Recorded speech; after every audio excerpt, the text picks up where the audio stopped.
सात रिजवी के घर पंजाब पुलिस के हालिया छापे की तफसीलात जारी कर दी गईं। घर से मुल्की और गैर मुल्की करेंसी, तलाई जेवरात, कीमती घड़ियां, प्राइस बॉन्ड्स और दीगर सामान बरामद हुआ है। तफसीलात जानते हैं डॉन न्यूज़ के नुमाइंदे वसीम रियाज से। जी वसीम, बताइएगा इस हवाले से। वसीम रियाज से राब्ता बहाल करने की कोशिश करेंगे, अपने नाजरीन को अपडेट कर रहे हैं इस हवाले से कि सात रिजवी के घर पंजाब पुलिस के हालिया छापे की तफसीलात जारी कर दी गई हैं। घर से मुल्की और गैर मुल्की करेंसी, तलाई जेवरात, कीमती घड़ियां, प्राइस बॉन्ड्स और दीगर सामान बरामद हुआ है। पुलिस के मुताबिक 14 करोड़ 44 लाख की पाकिस्तानी करेंसी बरामद हुई। सात रिजवी के घर से 6 करोड़ 34 लाख से जायद मालियत का 1922 सोना भी बरामद हुआ है। वसीम रियाज हमारे साथ मौजूद हैं। वसीम, अपडेट कीजिएगा, मजीद क्या चशमकुश इंकशाफात सामने आए हैं तफसीलात में?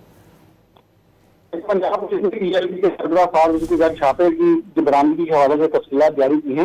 उन तफसीलात के मुताबिक छापे के दौरान करोड़ रुपए जो है और नकदी जो है 14 करोड़ 44 लाख रुपए पाकिस्तानी करेंसी है। 6 करोड़ 34 लाख सजाई मालियत का जो सोना है वो बरामद किया गया है। गैर मुल्की करेंसी में 50,000 की भारतीय करेंसी भी शामिल है। बरतानवी, कैनेडियन, सऊदी अरब, UAE की करेंसी भी इसमें शामिल है। गैर मुल्की करेंसी की मालियत जो है वो बताई जाती है जो वो 25 लाख रुपए से जायद जो है वो बताई जा रही है। पुलिस के छापे के दौरान FIA और साइबर क्राइम एजेंसी के नुमाइंदगान भी मौजूद थे। इन तमाम तफसीलात जो जारी की गई हैं, तमाम तफसीलात में तीनों जो इदारे हैं इनके एहलकारों की तरफ से तमाम तफसीलात लिखी गई है और फिर बाकायदा इन पर उन एहलकारों के सिग्नेचर दर्ज किए गए हैं। बहुत शुक्रिया वसीम।